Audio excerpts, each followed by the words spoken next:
More money making.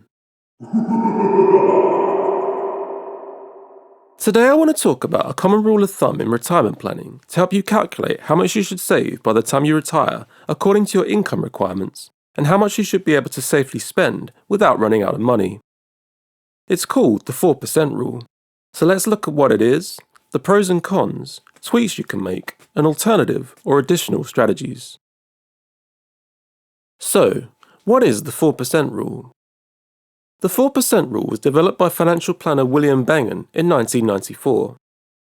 He wanted to establish a safe rate of withdrawal that would give retirees confidence they wouldn't outlive their savings. He found from his research that people could withdraw 4% of their investments in the first year of retirement and then withdraw the same amount, adjusted for inflation, for at least 30 years without exhausting their portfolio. What are the assumptions of the 4% rule? It assumes your portfolio contains about 50% large cap stocks and 50% treasury bonds, and that you keep your spending level consistent throughout retirement, adjusted for inflation. For inflation, you could use 2%, which is the Bank of England's annual target, or you could use the actual yearly inflation rate. So, how does this apply to how much you should save for retirement? Financial planners now reverse engineer this to say that if you want to withdraw 4% in the first year and so on, that you need 25 times that as an initial pot size, since 4 times 25 equals 100%. So, if you want an income of £20,000 in retirement, adjusted for inflation each year, does that mean you need a pot size of 25 times 20,000 equals £500,000? No, because in the UK we have the state pension that can cover part of our £20,000 income requirements. See my previous video on the state pension for more information, but if you have 30 qualifying years, you'll receive £179.60 per week, which works out at around £9,400 per year. This means that your workplace and personal pensions now only need to cover £20,000 minus £9,400 equals £10,600. This means you'd need a pot size of 10,600 times 25 equals £265,000. Despite this, it's worth mentioning that many media commentators have questioned whether the state pension will even exist in its current form 20 years from now, with some suggesting it may be means tested in the future. So it may make sense to estimate on the conservative side, or not rely on it at all. So, can I just estimate what income I need in retirement, work out what pot size I need, and then just withdraw 4% increasing with inflation on autopilot? No, it's important to understand that the 4% rule is just a rule of thumb that gives you a good starting point when working out what pot size you need and how much you can safely withdraw each year. But there's no one right answer for everyone, and if you're blindly following this formula without considering whether it's right for your situation, you could end up either running out of money or being left with a lot of money you could have spent on things you enjoy. Even Bengen has changed his mind since writing his original paper, as he's continued to do research on the topic. He's since concluded that by adding a third asset class, small cap stocks, investors could safely withdraw as much as 4.5% annually, and that he actually withdraws 5%.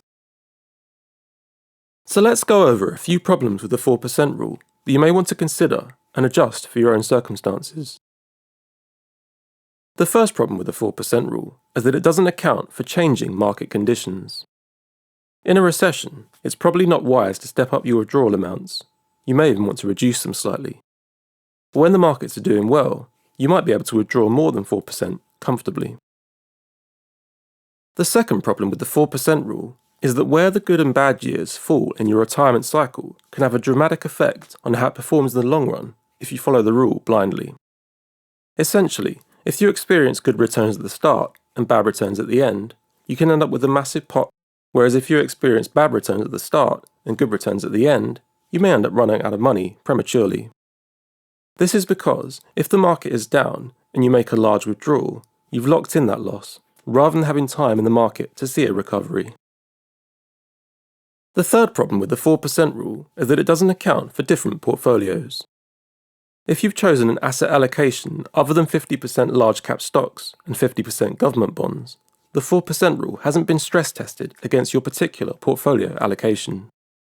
Investing more in bonds could result in slower investment growth because bonds typically don't see the returns that stocks do.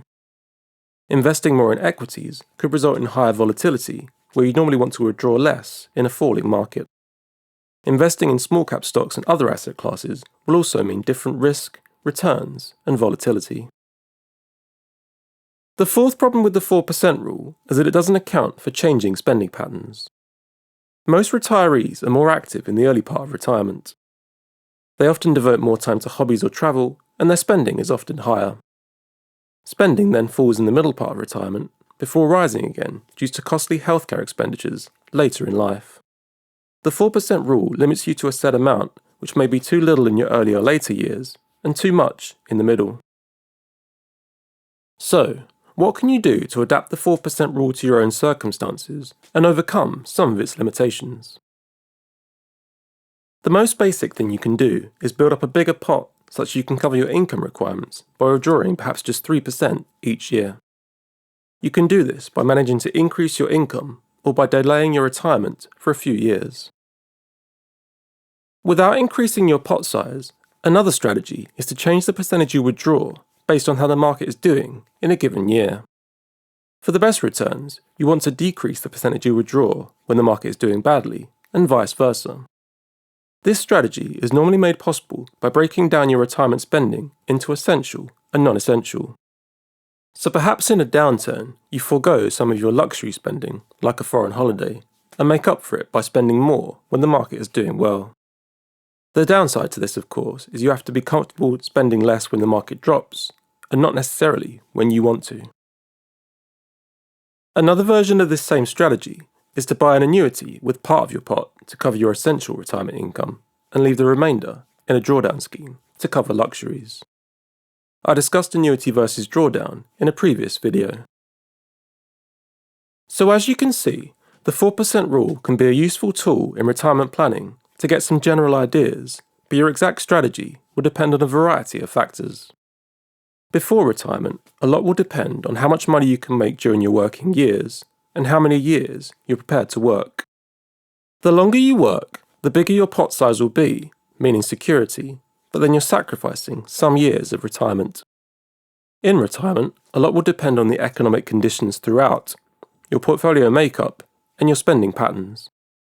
You may need to be flexible in terms of the amount you withdraw each year. So by all means use the 4% rule and other things discussed here, but treat it as a tool more so than a rule. Thank you so much for watching. I really appreciate it. Please add your own thoughts and follow-up questions in the comments, and I'll try to get through as many as I can. If you made it to the very end, please destroy the like and subscribe buttons and notification bell so you never miss a chance for more money making.